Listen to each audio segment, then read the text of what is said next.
Le succès commercial de la 205 GTI, dopé par les exploits de la Turbo 16 en rallye, n'a fait qu'avérer ce qu'on savait déjà, que la réussite d'un modèle est de plus en plus liée à la performance, d'où le souci de Renault d'accrocher rapidement une image sportive à sa 21 Turbo. Ça n'a pas tardé, ça a été plutôt même plus vite que prévu, et de façon inattendue. 250 km/h et des flocons sur la glace.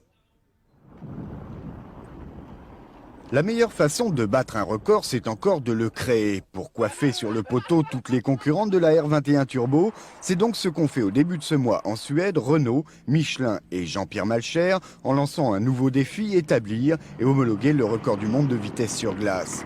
Pour cela, on a apporté quelques modifications à la voiture de série. Spoiler plus adapté et puis surtout pression de suralimentation du turbo portée à 2,5 bar.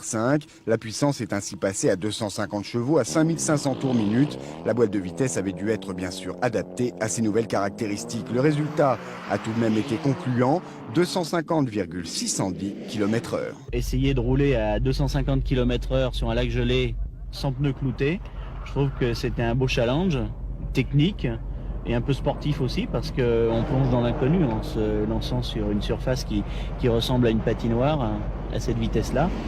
Avant de venir, avant d'essayer, on ne savait pas du tout si on allait pouvoir entraîner, maintenir la vitesse et si la voiture allait rester stable, etc. Et ça a l'air de se passer pas trop mal.